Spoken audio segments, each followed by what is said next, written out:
Can you hazard a guess how much money the Liberal government spent during the recent election campaign? I don't mean as a party trying to win our votes with advertising and promotions, rallies and that sort of thing. I mean how much money they spent on running the government. In a 37-day campaign, they spent nearly $70 billion. And that's all without any parliamentary oversight. $70 billion in a 37-day campaign works out to over $1.9 billion a day. Now, on a good day, the federal government spends about $1.5 billion anyway.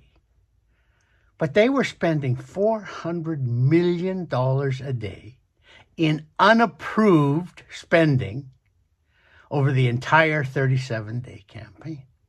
It's the most ever spent by a government when Parliament isn't sitting, by a government while there's a campaign going on. The most ever spent in Canadian history. It's appalling. It really is. There's no parliamentary oversight to that. And now, François-Philippe Champagne, who is the new finance minister, says there's not going to be a budget until maybe November or December. So they spent all of this money. They're going to continue to spend outrageous amounts of money, and they're not going to have a budget. They're not going to show you where that money should be spent. They're not going to show you what the deficit's going to look like. They're not going to have it approved by Parliament. All of this spending is being done without parliamentary approval. And, you see Mark Carney, the new prime minister, he sits down one day and he signs something saying that the carbon tax will go down to zero. And then he signs something else saying there's going to be a 1% middle-class income tax cut. Nobody knows what it is he's signing because we don't have executive orders. He watches Trump. He's decided to be as Trumpy as Trump. He's decided that, well, if Trump can sign executive orders, I can too. We don't have that in Canada. The only signature that matters on legislation is the Governor General's. And I'm not some ancient royalist who has all sorts of sympathy and sentimentality towards the Governor General. I don't really care. But you can't have the Prime Minister sign something and have it be legally binding. It doesn't work. That's not how we do things in Canada. And for somebody who spent the entire campaign talking about, how we have to preserve Canada, we have to preserve Canadianism, we have to get our elbows up when it comes to the Americans, why is he aping the Americans?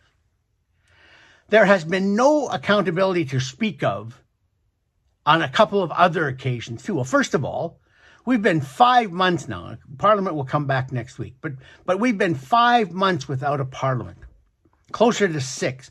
They rose for the Christmas break. Then while they were out on the Christmas break, Trudeau prorogued them. Then the prorogation ended and they called an election so they wouldn't have to go back into session.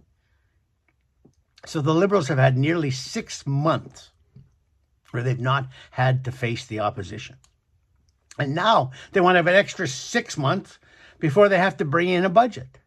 Now, between 2019 and 2021, they went 25 months. This gap would be 18 or 19 months. It's bad enough. But why do they get away with this? Why is it possible to spend hundreds of billions of taxpayers' dollars without having any kind of accountability in Parliament? When you hear Mark Carney or some other Liberal say, they're all about transparency, they're all about making government accountable to people, laugh.